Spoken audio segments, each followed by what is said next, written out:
پاکستان کی تاریخ میں اس کی مثال نہیں ملتی ہے سیلاب سے جو تباہی آئی ہے. لاشیں نکل رہی ہیں کیچڑ کے اندر سے. کچھ لوگ ایسے ہیں جو بیچ میں خشکی میں پھنس گئے, ان کے پاس کھانے کا انتظام نہیں, وہ بھوک سے تڑپ کے مر رہے ہیں. اب آپ دیکھیں نا ان حالات میں میڈیا کو دیکھیں تو ان کے سیاسی جھگڑے پھڈے ہی چل رہے ہیں, وہ ایسا ہے, وہ ویسا ہے, وہ یوں ہے. کوئی بھی قوم کا نہیں سوچ رہا.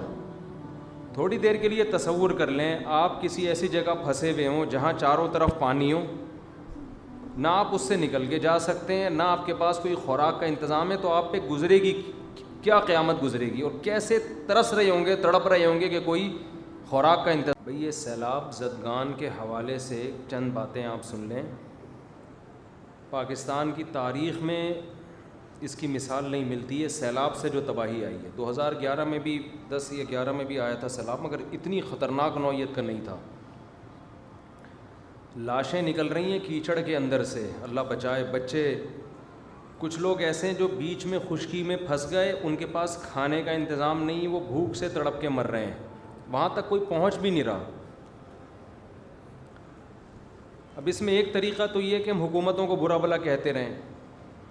اب آپ دیکھیں نا ان حالات میں میڈیا کو دیکھیں تو ان کے سیاسی جھگڑے پھڈے ہی چل رہے ہیں, وہ ایسا ہے, وہ ویسا ہے, وہ یوں ہے. کوئی بھی قوم کا نہیں سوچ رہا. تھوڑی دیر کے لیے تصور کر لیں آپ کسی ایسی جگہ پھنسے ہوئے ہوں جہاں چاروں طرف پانی ہو, نہ آپ اس سے نکل کے جا سکتے ہیں, نہ آپ کے پاس کوئی خوراک کا انتظام ہے, تو آپ پہ گزرے گی کیا قیامت گزرے گی, اور کیسے ترس رہے ہوں گے, تڑپ رہے ہوں گے کہ کوئی خوراک کا انتظام ہو جائے اور اس پر اوپر سے دوبارہ بادل برسنا شروع ہو جائیں. تو اس موقع پہ ہماری بہت بڑی ذمہ داری ہے کہ ہم اس قسمہ پرسی میں جو لوگ پڑے ہوئے ہیں ہم ان کو بے یار و مددگار نہ چھوڑیں. اچھا, اس میں ایک گڑبڑ یہ بھی ہے کہ جب بھی ملک میں اس طرح کے حالات آتے ہیں, بہت سے فراڈی لوگ ان حالات کو کیش کرا کے اپنی جیبیں بھرنا شروع کر دیتے ہیں, کیونکہ لوگوں کے دل میں ایک جذبہ ہوتا ہے نا تعاون کا. کسی نے بھی کہہ دیا میرے ماموں کا وہاں گھر ٹوٹ گیا, لے بھائی اتنے پیسے لے لے. کسی نے بھی کہہ دیا میرے خالہ کے ساتھ وہاں بیوہ خالہ تھیں, ان کا بیچاری کا گھر ٹوٹ گیا, لے بھائی اتنے پیسے. یہ کام آپ نے نہیں کرنا, کیونکہ بہت سے فراڈی لوگ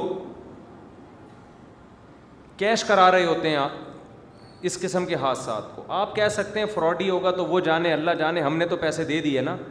بھائی آپ کے پیسے دینے سے نقصان یہ ہوگا کہ جہاں لگنے چاہیے تھے وہاں نہیں لگتے. یا تو آپ کے پاس اتنا پیسہ ہوتا نا, آپ پھینکتے رہو بیٹھ کے کہ چلو فراڈی ہے تو بہت سے نیک لوگ کو بھی لگ جائے. آپ نے تو محدود پیسہ دینا ہے نا.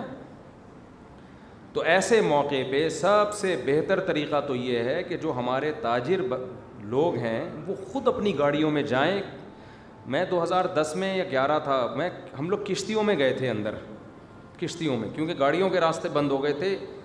وہ کشتیاں ان جگہوں پہ چلی ہیں جہاں اصل میں خشکی تھی, لیکن اتنا پانی کھڑا ہو گیا تھا کہ ہم لانچوں کے ذریعے اندر گئے اور اندر گھر گھر جا کے ہم نے خوراک تقسیم کی تھی.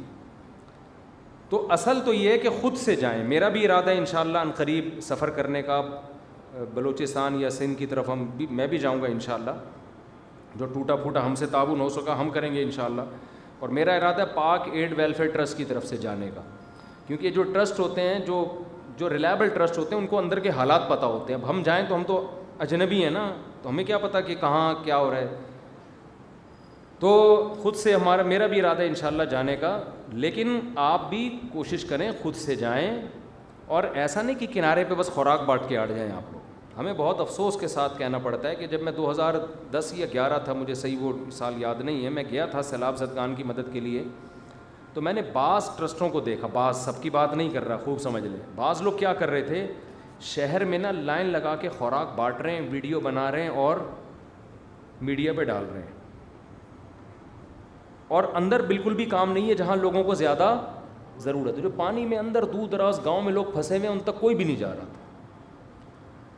کچھ تھے مخلص, کوئی بھی نہیں جا رہا کا مطلب نہیں کوئی بھی نہیں, کچھ تو مخلص ہر جگہ ہوتے ہیں, لیکن بہت سے لوگ یہ کام کر رہے تھے. ہمیں افسوس اس پر ہو رہا تھا کہ یار جہاں چینل کی طرف سے کوریج ہو رہی ہے وہاں تو ایسی خوراکیں بانٹی جا رہی ہیں جہاں کوئی چینل والا جانے کے لیے تیار نہیں ہے. اب یہ سوشل میڈیا اس وقت زیادہ متحرک نہیں تھا, تو جو جہاں کوریج نہیں ہو رہی، اندر پانیوں میں جا کے چھوٹی چھوٹے جزیرے بنے ہوئے ہیں، خشکی ہے، وہاں تو کوئی بھی نہیں جا رہا. وہاں چونکہ کوئی کوریج دینے کے لیے تیار نہیں ہے تو وہاں خوراکیں تقسیم نہیں ہو رہی ہیں. تو یہ بھی کچھ تھوڑا سا، بعض ٹرسٹ ایسے ہیں جن پہ ٹرسٹ نہیں کیا جا سکتا. اچھے بھی ہیں برے بھی ہیں، دونوں طرح کے ٹرسٹ چل رہے ہیں. بعض لوگ تو ٹرسٹ بناتے ہیں بلیک منی کو وائٹ کرنے کے لیے، ایسے بھی ٹرسٹ ہوں گے. یقیناً ہے، ہمارے ملک میں سب کچھ ہوتا ہے تو یہ کیوں نہیں ہوتا. تو آپ کسی ریلائبل ٹرسٹ پہ ٹرسٹ کریں. آپ سمجھتے ہیں؟ تو پاکٹ ویلفیئر ٹرسٹ تو چونکہ میرے شاگردوں کا ہے، میں ان کے ساتھ کئی دفعہ ٹریولنگ کر، میرا ٹرسٹ نہیں ہے پاکٹ ویل، لیکن میرے شاگردوں کا ہے تو مجھے ان پہ اعتماد ہے. لیکن آپ کو جس پہ بھی اعتماد ہو، اس میں خدیجۃ الکبریٰ ٹرسٹ بھی ہے، بہت اچھا کام کر رہا ہے. اسی طرح ڈیفینس میں حضرت مفتی عبدالستار صاحب کا ٹرسٹ ہے، اس کا نام کیا ہے، بیت السلام، وہ بھی بہت اچھا کام کر رہے ہیں، ریلائبل لوگ ہیں. اور بھی ہیں، ان کے علاوہ بھی ہیں، بڑے بڑے ٹرسٹ ہیں. جس پہ بھی آپ کو اعتماد ہو آپ ان کے ذریعے تعاون کر سکتے ہیں. بہتر تو یہ کہ آپ خود جائیں. دوسرے درجے میں آپ کسی ایسے ٹرسٹ پہ ٹرسٹ کریں جو قابل ٹرسٹ ہو. سمجھتے ہیں کہ نہیں سمجھتے؟ اور ان کے ساتھ تعاون کریں. وہاں خوراکیں اور ان کی جو مدد ہے وہ ہماری ذمہ داری بنتی ہے، ان تک پہنچائیں آپ. تو ایسے موقع پہ ان کو بے یار و مددگار چھوڑ دینا یہ بہت بری حرکت ہے. نبی صلی اللہ علیہ وسلم نے فرمایا وہ شخص مومن نہیں ہے جو پیٹ بھر کے کھائے اور اس کا پڑوسی بھوکا سوئے. تو یہ ہمارے پڑوسی ہی ہیں، ملک کے لوگ ہیں ہمارے. ملک کے نہ بھی ہوتے تو بھی انسانی ہمدردی سے تعاون فرض بنتا ہے ہمارا. تو جو یہ تو اپنے ملک کے لوگ ہیں، ان میں سب سے پہلی ہماری ذمہ داری ہے. اور الحمدللہ ہمارے ملک کا ریکارڈ ہے دنیا میں خیراتی اداروں میں، ہم تعاون میں پیچھے نہیں ہیں. جو اگر آپ دنیا میں سروے کریں گے نا تو آپ کو پتہ چلے گا یہ قوم بڑی زرخیز ہے، لیکن اس کو الو بنانے والے لوگ بہت زیادہ ہیں. قوم بہت پیسہ نکالتی ہے الحمدللہ، لیکن یہ پیسہ صحیح جگہوں پہ خرچ عام طور پر نہیں ہوتا. غلط لوگ عام طور پہ پیسہ کیش کرا لیتے ہیں. تو آپ تاجروں کی میں سمجھتا ہوں ذمہ داری خود سے جائیں بھائی، خود جائیں، خود اپنے ہاتھ سے غریب کو نوالا کھلائیں. بڑا مزہ آتا ہے. حضرت عمر نے نہیں کیا تھا کہ بھوکے تھے بچے، کیسا پیارا واقعہ. حضرت عمر وہ راشن کی بوری ڈال کے ان کے گھر گئے تو ان کے خادم نے کہا امیر المومنین اب آپ یہاں سے چلیں. بس انہوں نے کہا نہیں، میں نے ان کو جیسے بھوک سے بلکتا ہوا دیکھا ہے نا، تو اب میں ان کو کھاتا ہوا بھی دیکھنا چاہتا ہوں. تو ان لوگوں کو جا کے ہمیں اتنا اچھا لگتا تھا. ہم جب 2010-11 میں گئے تو ہم نے جب ان کو خوراکیں دی، وہ ایسے غریب لوگ، ایسے بیچارے سادہ چاول اور چنے تھے اس میں، وہیں ہم نے دیگیں بنوا کے وہیں بانٹتے تھے جا کے. وہ اتنا خوش ہو رہے تھے. اس میں ہندو بھی تھے اور عیسائی بھی تھے، مسلمان بھی تھے، سب کو کھلایا الحمدللہ وہاں پہ. قرآن مجید میں اللہ تعالیٰ کا حکم ہے کہ مال خرچ کرنے میں اعتدال سے کام لو، میانہ روی سے کام لو. وَلَا تَبْسُطْهَا كُلَّ الْبَسْطِ وَلَا تَجْعَلْ يَدَكَ مَغْلُولَةً إِلَىٰ عُنُقِكَ وَلَا تَبْسُطْهَا كُلَّ الْبَسْطِ. پیسہ بھی ایک قوت ہے نا، آپ کے پاس ایک طاقت ہے. طاقت کا مطلب کیا ہے؟ وہ صلاحیتیں، وہ قوتیں جن کی بیس پہ آپ وہ کچھ کر سکتے ہو کہ جس کے پاس یہ وسائل نہ ہوں وہ نہیں کر سکے. آپ کے پاس پیسہ ہے، آپ پیسے سے وہ کچھ کر سکتے ہو جو غریب آدمی بول لیں نہیں کر سکتا.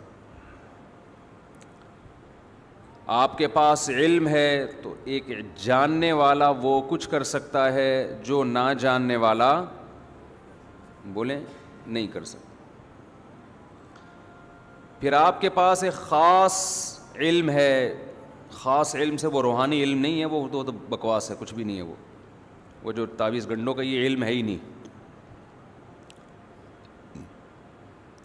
تو یہ خوب سمجھ لیں، نئے لوگ بھی آ جاتے ہیں، یہ جو روحانی علم ہے نا یہ ہے ہی نہیں. کتنے عملیات اور شیخ الوظائف اور وظیفوں کا علم A to Z ہی غلط ہے. وظیفوں کا علم کوئی علم نہیں ہوتا، خوب سمجھ لیں. بہت لوگ بے وقوف بن رہے ہیں. جیسے 4 شادیوں کے موضوع پر میں اکیلا چلا تھا نا، اب بہت سے لوگ قائل ہو گئے کہ نہیں ہو گئے؟ تو یہ وظیفوں کا بھی سرے سے کوئی علم ہے ہی نہیں، خوب سمجھ لیں، یہ ٹوٹلی الو بنانے کا کام ہے۔ اس میں بھی لوگ مجھے کہتے ہیں کہ فضول باتیں کر رہا ہے، بالکل نہ سر نہ پیر، اتنے بڑے بڑے علماء اور شیخ الوظائف ہیں۔ علماء اور شیخ الوظائف یہ 2 چیزیں جمع بولو نہیں ہو سکتی۔ جس کے پاس دین کا علم ہے اس کے پاس ان کو فالتو کاموں کی فرصت ہی نہیں ہوتی۔ تعویذ دے دینا ایک الگ چیز ہے، وہ تو ہم بھی دے دیتے ہیں، دم کر دینا رقیہ کے طور پہ ایک الگ چیز ہے، وہ تو صحابہ نے بھی کیا، ہم بھی کرتے ہیں، بزرگان نے، کوئی بھی مسجد کے امام سے کروا لو۔ یہ علم جو ہے نا، علم آتا ہے، آتا واتا کیا ہے آپ کو، کیا ہے یہ، اس کا کوئی سلیبس، کوئی نصاب، کوئی مدرسہ، یہ سینہ بسینہ چل رہا ہے۔ کہتے ہیں سینہ بسینہ، سینہ بسینہ کا مطلب کچھ بھی نہیں ہے، کبھی کوئی ٹریس ہی نہیں ہو سکتا۔ جس کے سینے سے لیا ہے اس کے پاس کیا دلیل ہے کہ اس کے پاس آیا ہے؟ یہ روحانی جو فضول لوگ ہیں نا، روحانی علاج جو کرتے ہیں، ان سے پوچھو تم نے یہ علم کہاں سے حاصل کیا؟ جو علوم ہے، اچھا علم بھی نہیں کہتے اس کو، کہتے ہیں علوم، کہتے ہیں ہمارے پاس کیا ہیں؟ علوم۔ کیونکہ علم کہتے ہیں نا تو وہ پکڑائی میں آتا کون سا علم ہے، تو علوم کہہ دیے، اتنے سارے ہیں، اب کیا پتہ چلے گا کون سے ہیں بھائی؟ بہت سارے ہیں بھائی، ہم نہیں بتا سکتے، بہت سارے علوم ہیں۔ آپ مجھے دیکھ لو، میں ان کے خلاف اتنا چیختا ہوں، میرا کیوں کچھ نہیں بگاڑتے؟ یہ بگاڑ ہی نہیں سکتے، ان کے پاس علوم ہی نہیں ہے۔ میں کسی ڈاکٹر کے خلاف اتنا چیخوں، میرا بگاڑے گا کہ نہیں بگاڑے گا؟ وہ ٹیکہ لگا کے چلا جائے گا، میں مر جاؤں گا، غلط دوا کھلا دے گا، مر جاؤں گا۔ سیاستدان کے خلاف بولوں صبح شام، بگاڑے گا کہ نہیں بگاڑے گا؟ کیا ہو گیا؟ میں ایک دم جذباتی ہونا شروع ہو جاتا ہوں یہ ٹاپک جب آتا ہے، اس لیے کہ اس میں علم کے نام پہ، بزرگی کے نام پہ جو الو بنایا جا رہا ہے نا، کسی فیلڈ میں اتنا الو، خلافتیں مل رہی ہیں بزرگوں سے، ان روحانی علاج والوں کو، اتنے بڑے بڑے ہمارے اکابر ہیں، بزرگ ہیں جن کو ہم بھی مانتے ہیں، وہ خلافت دے رہے ہیں ان کو۔ ارے کیا سوچ کے تو آپ خلافت دے رہے ہیں؟ کیا ہے اس کے پاس؟ یہ شیخ الوظائف ہیں یہ۔ جب بڑے علماء کو ان لوگوں نے بیوقوف بنایا ہوا ہے تو آپ اور میں کس کھیت کی مولی ہیں؟ میں ان بڑے علماء سے بدگمان نہیں ہوتا، یہ خوب سمجھ لیں۔ لوگ کہتے ہیں اتنے بڑے حضرت جی سے خلافت ملی ہے، یہ کیسے غلط ہو سکتے ہیں؟ تو میں ان بزرگ سے بدگمان نہیں ہوتا، کہتا ہوں یار، میں کہتا ہوں یہ اتنا ہوشیار ہے کہ اس نے اتنے بڑے بزرگ کو بھی الو بنا دیا ہے۔ ہوتے ہیں بزرگ بھی بیوقوف بن سکتے ہیں، یہ کوئی ایسا نہیں ہے کہ کوئی بزرگ ہو اس کو آپ، انسان ہے نا، وہ نہیں آ رہی سمجھ میں، ایسی ٹھیک تھا جو وہ پرانا اسٹائل ہی ٹھیک۔ ارے بزرگ انسان نے ہوتا ہے کہ نہیں ہوتا؟ اس کو بیوقوف بنانا، ہر انسان کو بیوقوف بنانا ممکن ہوتا ہے، وہ کوئی لوہے کا بنا ہوا نہیں ہوتا۔ کچھ لوگوں کو مشکل ہوگا، کچھ کو آسان ہوگا، لیکن یہ نہیں ہے کہ کوئی انسان ایسا بن جائے کہ اب وہ اس کو کوئی کبھی بیوقوف کا لفظ ذرا نامناسب ہے، یوں سمجھے دھوکہ دینا، یہ بیوقوف کا لفظ ہٹاتے ہیں ہم، کہ کسی بھی بزرگ کو دھوکہ دینا یہ ممکن ہے۔ لوگوں نے پیغمبروں کو دھوکے دیے ہیں۔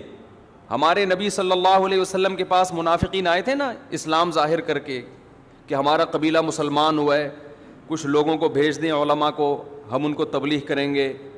ایسی چکنی چپڑی باتیں کی کہ ہمارے نبی صلی اللہ علیہ وسلم نے حفاظ اور علماء صحابہ کو بھیجا، انہوں نے لے جا کے سب کو شہید کر دیا۔ تو منافقین تو پیغمبر صلی اللہ علیہ وسلم کو بھی دھوکہ دے سکتے تھے، تو بشر ہیں، انسان ہیں، اللہ نے پھر آپ کو مطلع کیا، لیکن جو نقصان ہونا تھا وہ ہو گیا۔ تو یہاں یہ جو روحانی علاج والے ہیں، یہ بھی بزرگوں کو دھوکہ دیتے ہیں، بیوقوف بنا دیتے ہیں۔ بزرگ بیچارے انسان ہے، وہ خلافت دے دیتے ہیں کہ اتنا نیک آدمی تو میں نے پہلی دفعہ دیکھا ہے، بلکہ وہ سوچ رہے ہوتے ہیں جن کو دی ہوئی ہے ان سے لے کے انہی کو دو۔ اصل تو یہ ہے، یہ ایسے چکنی چپڑی باتیں کرتے ہیں یہ جو وظیفوں کے شیخ ہوتے ہیں۔ چھوڑ دو، نہیں چھوڑیں گے، مجھے پتہ ہے نہیں چھوڑیں گے، ہم تو مدرسوں میں سمجھا کے تھک گئے، ہمارے اپنے شاگرد جاتے ہیں روحانی عاملوں کے پاس، خلافتیں لے کے آ رہے ہیں، ایسے چکنی چپڑی باتیں کرتے ہیں یہ۔ اور مجھے تو کم از کم یہ نہ بتایا کریں کہ وہ جو روحانی عامل ہے وہ تبلیغی ہیں تو وہ جہادی ہیں، وہ آپ کے فلانے کے خلیفہ اور ڈمکانے. میں ان سے قطعاً متاثر بولو نہیں ہوتا. مجھے ان کی اوقات پتہ ہے الحمدللہ. جس کا دنیا میں کوئی کاروبار نہ چل رہا ہو وہ تعویذ گنڈوں کا بزنس کرتا ہے، خوب سمجھ لو. اور یہ جو کہتے ہیں نا پیسے نہیں لیتے، یہ بہت ہوشیار ہوتے ہیں جو پیسے نہیں لیتے. حقیقت بتا رہا ہوں، میں جب نکاح کی فیس نہیں لیتا تھا زیادہ پیسے آتے تھے. اب جب فیس متعین کر دی 1 روپیہ بھی کوئی اس سے زیادہ نہیں دیتا. حقیقت ہے. جب نکاح کے پیسے نہیں لیتا تھا نا تو جیب میں ہاتھ ڈالے ہدیے کے طور پہ جتنے آئے دے دیے. نہیں میں کہتا نہیں بھائی میں پیسے نہیں لا رہے، مفتی صاحب پکڑے نا. اب جب ہم نے فیس متعین کر دی تو اب بارگیننگ ہو رہی ہوتی ہے. ہمارا جو بندہ ہے نا، یار تھوڑا کم کر لیں، آدھے کر لیں، یار غربت ہے، مہنگائی ہے، اس طرح کی. تو جو نہیں پیسے لیتے وہ اپنے زعفران بیچ رہے ہوتے ہیں. ایسے بھی ہیں کہ بھائی مجھے پیسے ویسے نہیں چاہیے، یہ زعفران ہے اور اونٹ کی چھال ہے، پتہ نہیں وہ کیا کیا. اچھا پھینکنے پر گورنمنٹ نے کوئی پابندی نہیں لگائی. تعویذ لکھو زعفران سے. کیوں؟ کیا ہے زعفران؟ بھائی یہ علوم ہے نا، علوم ہے، ہمارے پاس ہے، تمہارے پاس تھوڑی ہیں. یہ تعویذ کس سے لکھا جائے گا؟ زعفران سے. ابے کیوں لکھا جائے گا؟ علوم ہمارے پاس ہیں، تمہارے پاس نہیں ہے. کہاں سے آئے علوم؟ بھائی 2 زانوں بیٹھنا پڑتا ہے بڑے بڑے لوگوں کی خدمت میں. جن کے پاس بیٹھے وہ کہاں بیٹھے تھے؟ وہ اپنے بڑے کے پاس بیٹھے تھے. وہ کہاں بیٹھا تھا؟ آخر میں سلسلہ کون سے کدھر جا کے ملتا ہے؟ پتہ نہیں کہاں جا کے ملتا ہے. صحابہ تابعین سے تو نہیں ملتا، نہ کسی انگریز سیاستدان سے ملتا ہے، نہ کسی یونانی حکیم سے ملتا ہے. ایسے ہی ہے جیسے آپ ایک ریگستان میں سفر کر رہے ہیں، آگے پتہ ہی نہیں، خانیوال پہ جا کے 2 ہوتے ہیں نا، ایک سرگودا الگ اور لاہور الگ. خانیوال پہ جا کے آپ کو جنگل میں بھیج دیا، کہاں جا رہا ہے بھائی؟ بس جا رہے ہیں، کوئی سر کوئی پیر نہیں. اور ان کا اثر انہی پر ہوتا ہے جو ان لوگوں پر یقین رکھتے ہیں. اب آ گئی یہ بات تو میں اس کو ذرا نمٹاؤں نا، پھر آدھی بات سے پھر آدھے کلپ بنتے ہیں. تو کیا کہہ رہا تھا میں یار؟ وہ اعتدال تو ابھی آ رہا ہوں. اچھا مجھے بھی لوگ کہتے ہیں آپ روحانی علاج والوں کے رد میں اعتدال سے کام نہیں لیتے. جو میں اعتدال دیکھو اعتدال کی ڈیفینیشن کیا ہے. اعتدال کا مطلب یہ نہیں ہے کہ 2 پوائنٹ آپ نے متعین کی اور میں اس کے بیچ میں آ جاؤں. 2 حدوں کے درمیان کو اعتدال کہتے ہیں نا، لیکن وہ حد آپ تھوڑی متعین کریں گے. حد شریعت متعین کرے گی. جہاں شریعت نے رہنمائی نہیں کی وہاں عقل متعین کرے گی. اس کی مثال ایسے جیسے لوگ کہتے ہیں کہ قادیانیوں کے بارے میں اعتدال سے کام لو، ان کو کافر نہ کہو. اعتدال یہ ہے کہ آپ ان کو یہ کہہ دو کہ بھئی یہ ٹھیک ہے مسلم نہیں ہے لیکن کافر نہ کہو. کافر کہنا بے اعتدالی ہے. یہ بے اعتدالی کی ڈیفینیشن آپ نے خود متعین کی ہے. ہم کہتے ہیں اعتدال یہ ہے کہ کافر کہو، بے اعتدالی یہ ہے کہ قتل کے فتوے نہ لگاؤ. یہ حد سے زیادتی ہو. تو حد متعین کون کرے گا؟ شریعت متعین کرے گی. اس حد کو کراس کرنا بے اعتدالی ہے. جہاں شریعت نہیں ہے وہاں کون متعین کرے گی؟ عقل. ایک جعلی حکیم، ایک جعلی ڈاکٹر بیٹھا ہے جس کو کچھ بھی نہیں پتا، وہ علاج کر رہا ہے. ہم کہیں گے نا اس کا کلینک بند کراؤ، اس کا مطلب بند کراؤ، دھرنے دو، جلوس نکالو. اس طرح کے لوگ لوگوں کی صحتوں سے کھیل رہے ہیں. ایک آدمی کہہ رہا ہے بے اعتدالی کر رہے ہو، تو یہ بے اعتدالی کہلائے گی؟ بھائی 2 نمبر جب ہے تو کیوں؟ تو یہ بے اعتدالی نہیں ہے، یہ عین اعتدال ہے جو میں کہہ رہا ہوں. تو میں جلدی سے یہ سمیٹ کے ختم کروں. یہ جو روحانیت کے نام پہ جو کچھ ہو رہا ہے نا، اس میں کوئی کسی کا اور بڑے بڑے علماء کے ساتھ یہ پھلترو کی طرح چپکتے ہیں روحانی علاج والے. میرے ساتھ بھی بہت چپکنے کی کوشش کی، میں نے بھگایا ہے. ان میں ایک چیز ہوتی ہے تمام روحانی والوں میں نا، غیرت نہیں ہوتی. آپ ان کو دھکے دے کے نکالیں، آپ ان کو گالیاں دے کے اپنے پاس سے نکالیں، یہ پھر بھی غصہ نہیں کریں گے. وجہ کیا ہے کہ یہ کام غیرت کے ساتھ کیا ہو گیا، نہیں چل سکتا. غیرت مند آدمی زیادہ پیسے کما نہیں سکتا ہے، سمجھ رہے ہو؟ آپ ان کو دھکے دو، ان کو گالیاں دو، ان کو برا بھلا کہو، یہ پھر بھی چپکیں حضرت حضرت حضرت کرتے ہیں. ان کو پتا ہے یار یہ حضرت مشہور ہے، اس کے ساتھ جب تک سیلفیاں نہیں آئیں گی اور یہ سر پہ شفقت کا ہاتھ نہیں رکھے گا ہم دنیا میں مشہور نہیں ہوں گے. ایسے دکانیں بناتے ہیں نا اپنی آپ کی بڑے بڑے علماء کے ساتھ اسی طرح بیٹھتے ہیں. ظاہر ہے علماء بااخلاق ہوتے ہیں, جب وہ کوئی اتنی عزت دے رہا ہوتا ہے وہ بھی سمجھتے ہیں بیچارہ نیک آدمی ہے, بٹھا لیتے ہیں. پھر اپنے اوپر علماء دم کروا رہے ہوتے ہیں ان سے,